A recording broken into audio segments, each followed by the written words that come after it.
Minha diretoria, polêmica da volta da torcida no futebol brasileiro. Bom, por etapas. Primeiro, mantendo o mesmo discurso que fiz e mantive durante toda a pandemia. Acho que coerentemente todos nós jornalistas devemos ficar calados. Aí você pergunta assim, mas Rick, então quer dizer que as pessoas não têm direito a opinar? Não, você tem direito a achar o que você quiser. O que nós não temos direito é ser incoerente e querer discutir com o médico. Isso a gente não tem formação para isso. Já basta o quanto nós discutimos futebol com treinadores de futebol como se a gente tivesse uma formação bizarra para entender daquele ponto. Vocês já devem ter notado que há algum tempo já eu parei com a coisa de discutir linha de 4, eu parei de discutir tática porque eu assisti algumas coisas, conversei com alguns treinadores, me atualizei sobre algumas coisas, li um pouco e a partir desse momento eu descobri que o futebol chegou num nível de detalhe, num nível técnico que não cabe mais a um leigo discutir, e todo jornalista é leigo.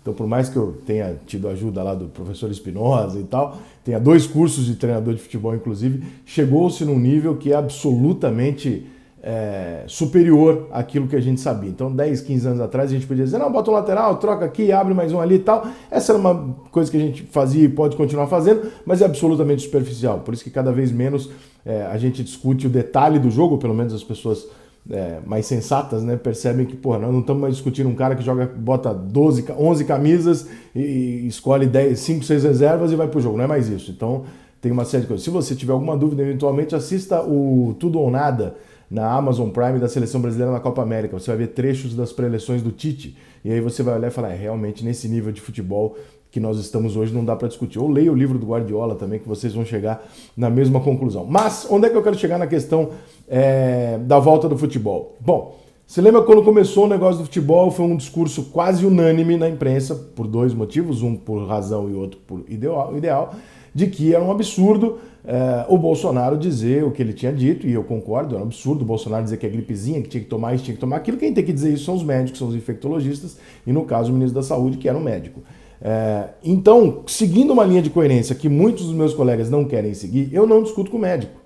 Por quê? Porque eu não entendo porra nenhuma disso. Então, se nós não entendemos, se o planeta levou meses para conseguir começar a arrumar um protocolo de tratamento para Covid, eu tive Covid, né? Se eu tivesse tido Covid 4 meses atrás, talvez eu fosse parar no hospital porque eu sou gordo. Eu tive Covid agora e já tive 3 ou 4 remédios e uma forma de tratar, com oxímetro, monitorando e tal, eu não tive nada. Então, hoje já é um cenário um pouco diferente, mas isso ainda cabe aos médicos, não a minha opinião, a sua, de ninguém, né? Então, se os médicos infectologistas do Brasil entenderem que o futebol está autorizado a voltar com uma carga de 20 mil ingressos, 30% do estádio, etc., ok, vamos em frente, né? O que a gente não pode fazer é querer discutir com esses caras a questão infectológica do vírus, se ele vai ser transmitido, como é que vai, se não vai, qual que é o problema, qual que é a distância segura ou não.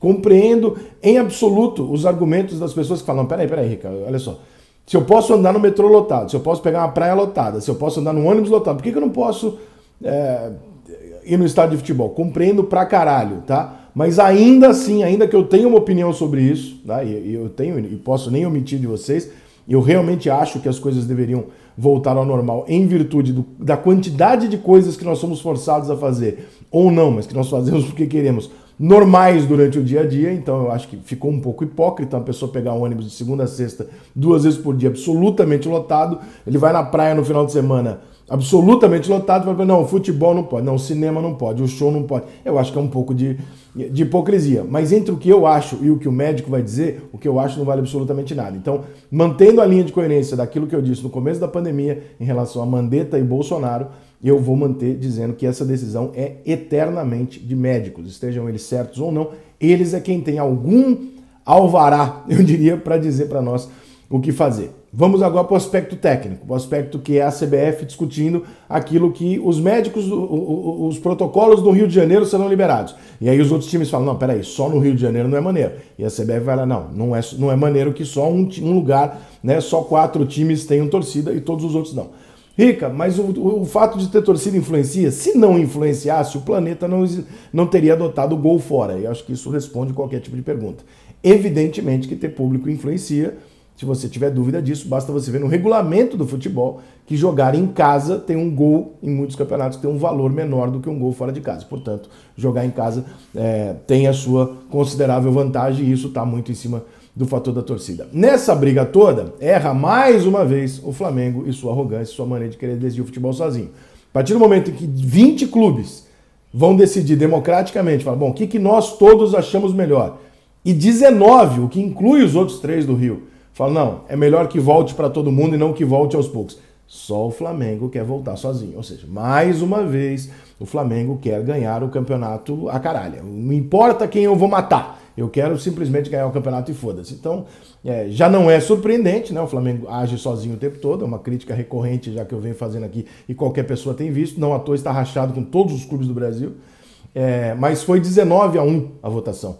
E 19-1 significa que os outros 3 clubes do Rio de Janeiro, que talvez precisem da torcida mais do que o Flamengo, porque não tem um grande time, concordaram que não é justo jogar com 20 mil pessoas no Maracanã para ir pegar o jogo de volta lá no Horto e jogar um Horto vazio com o Atlético Mineiro.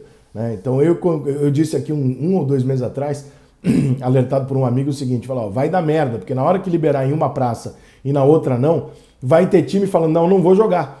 E é exatamente o que já começou a acontecer. O Corinthians falou, não vou jogar. Se o Flamengo joga com torcida, não vou jogar sem. Né? Então, aquilo que eu previ aqui, porque era mais ou menos óbvio que aconteceria, os times brasileiros são extremamente desunidos e tal, aconteceu e aconteceu imediatamente com aquele clube que a gente já imaginava, porque é o clube que luta sozinho contra tudo e todos da maneira que ele acredita. Então, assim, a decisão da CBF ela é democrática nesse caso, a CBF reuniu os clubes para votar, então essa discussão não tem nem por que ser levada adiante, até porque a CBF foi bem razoável em dizer, daqui 15 dias nós voltamos a nos reunir para reavaliar a situação da pandemia. Por quê? Porque os números do Brasil estão baixando, as coisas estão entrando numa normalidade, né? Como eu disse aqui no começo, estão achando protocolos de tratamento que estão evitando mortes, etc. Nós não temos, e é fato, isso tem que ser dito, nós temos milhares de atletas infectados no mundo, e se eu não me engano, se acontecer um caso ou outro, nenhum deles é internado no hospital, todo mundo saiu voando, ou seja, para atleta realmente é outro patamar a Covid do que para as pessoas comuns, o que é óbvio, né, porque eles têm uma saúde maravilhosa, mas nesse caso a CBF agiu absolutamente correta, chamou os 20 clubes, falou o que vocês acham, e por uma decisão. Se fosse os 4 do Rio contra os outros, já seria razoável que não se aceitasse, porque a maioria entende que não é dessa forma. Porque amanhã abre Porto Alegre, depois abre São Paulo, aí fecha Porto Alegre, aí abre Minas Gerais, fecha o Paraná, pô, fica injusto. Né? Então, só que a partir do momento que até os times do Rio concordam com a CBF que não é para fazer, fica um pouco escroto o Flamengo peitar isso e falar, não, mas eu continuo. Não, Flamengo, pelo amor de Deus, tenha bom senso. Se todo mundo está achando que isso tem uma diferença técnica no campeonato, é porque tem uma diferença técnica no campeonato. Enfim, concordo com a decisão, acho que ou volta para todo mundo, ou não volta para ninguém. Nós não estamos falando do campeonato estadual, estamos falando de um campeonato nacional. Talvez, na Libertadores, o Flamengo tenha um argumento considerável. Quer dizer, olha, a gente não pode esperar que todos os países do mundo, do Brasil, da América do Sul, desculpa, cheguem num consenso para que... Então, por exemplo, se a Argentina for radical e falar não vai ter jogo, não vai ter ninguém no estádio, a Argentina não está tendo nem campeonato, não vai ter ninguém no estádio até 2022, não por isso a Libertadores tem que acontecer sem público no Brasil. Então, quando chegar uma maioria e tal, aí é problema da Conmebol. Mas já adianto que a Conmebol não é uma aliada do Flamengo, ou seja, é mais uma entidade que o Flamengo tem problemas. Então, possivelmente, se o Flamengo brigar por isso, o Flamengo também vai ter dificuldades na Conmebol. Embora desde já eu diga que, no caso da Libertadores, é um outro caso, porque envolve vários países e não uma só competição unificada, onde todos os clubes têm o mesmo interesse e jogam a mesma competição. Ok?